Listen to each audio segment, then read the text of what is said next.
मैं पुलकित सक्सेना आप लोग के साथ आइए नजर डालते हैं राजस्थान में चल रहे लगातार सियासी घटनाक्रम की ओर।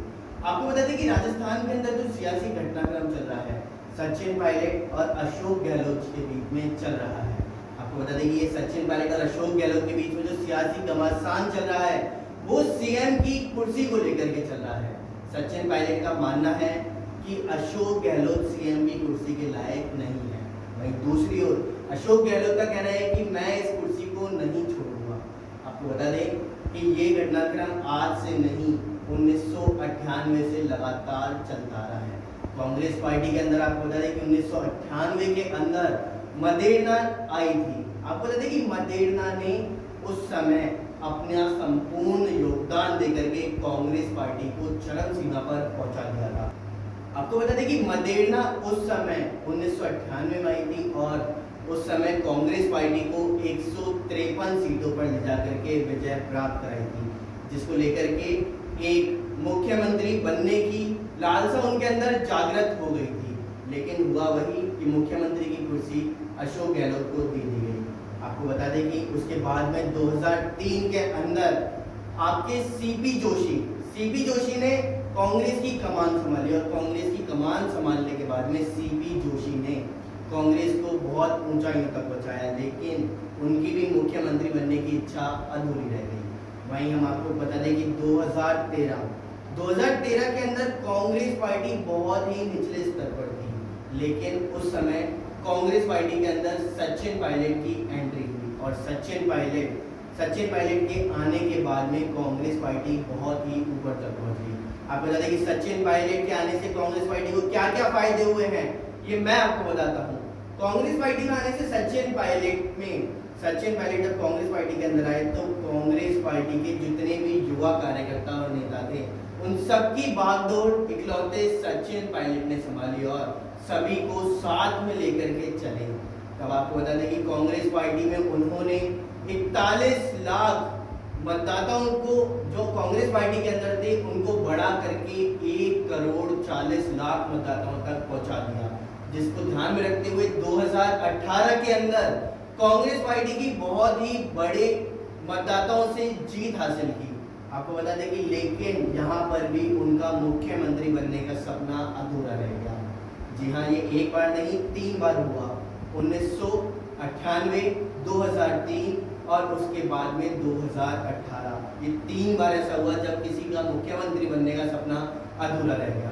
अब आपको जो रिसेंटली मुद्दा चल रहा है अशोक गहलोत और सचिन पायलट के बीच में, उसके बारे में हम आपको बताते हैं कि सचिन पायलट का कहना है कि मुख्यमंत्री बनने के लायक अशोक गहलोत नहीं है और अशोक गहलोत का कहना है कि सचिन पायलट अपने कार्य सही प्रकार से नहीं कर रहे, इसलिए उनको प्रदेशाध्यक्ष के पद से हटा दिया गया।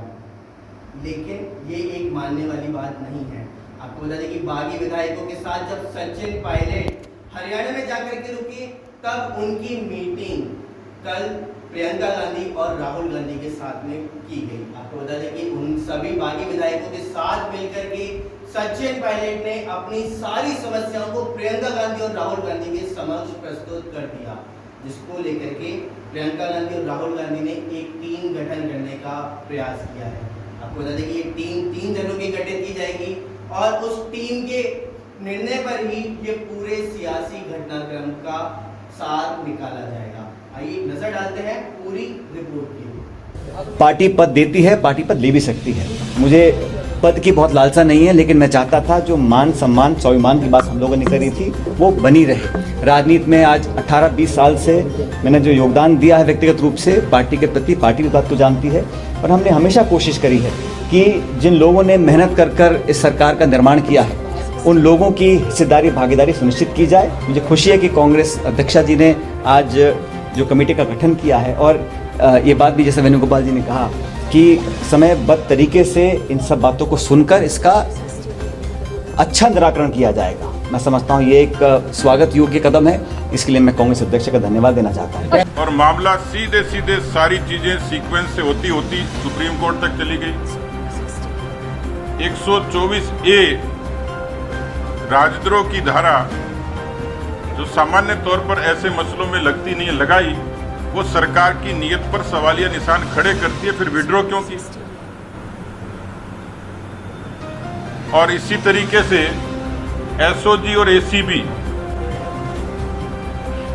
ये जनप्रतिनिधियों के लिए जांच के दायरे में आती नहीं है, उनको फिर सीआईडी सीबी में भेजा, एसीबी में भेजा। तो यू टर्न पे यू टर्न, और मुझे लगता है कि अब राहुल गांधी जी को भी कोई यू टर्न चैनल शुरू कर देना चाहिए। आज से 1.5 साल पहले जब हम चुनाव जीतकर आए थे, उस समय हमने कांग्रेस अध्यक्ष को ये निर्णय दिया था देने के लिए कि कांग्रेस का मुख्यमंत्री कौन बनेगा। उस समय अशोक गहलोत जी को मुख्यमंत्री बनाया गया और मुझे उप मुख्यमंत्री बनने की जिम्मेदारी दी गई थी, और हमने लगातार काम किया। और मुझे लगा कि इन 1.5 साल में जो मेरा अनुभव रहा वो मैं कांग्रेस तक, कांग्रेस का आलाकमान तक लेकर जाऊं, और मैंने सारी बातें कही हैं। वो आज मैं इस प्रेस या मीडिया के माध्यम से बोलना नहीं चाहता हूं, लेकिन वो सारी बातें मैंने बताई हैं। और मुझे लगता है कि समस्या का समाधान होगा, क्योंकि जो सरकार ने और पार्टी ने वादे किए वो निभाने बहुत ज़रूरी हैं। और मैंने कभी भी सुन लीजिए, हमने कभी भी इस प्रकार की भावना या भाषा या आचरण का उपयोग नहीं किया जो हमारे योग्य नहीं है। और मैं आज भी इस बात पर कायम हूँ कि हम लोगों ने हमेशा एक दूसरे का सम्मान भी किया है, लेकिन पार्टी और सरकार के जो हित में था उसको हमने रखा है। और जितना भी लोग कुछ भी कहें, ये बात सच है कि हम लोग कांग्रेस पार्टी के न सिर्फ सिंबल पर जीत कर आए, लेकिन कांग्रेस पार्टी का काम कर कर हम सत्ता में आए थे। इस खबर पर सत्ता ही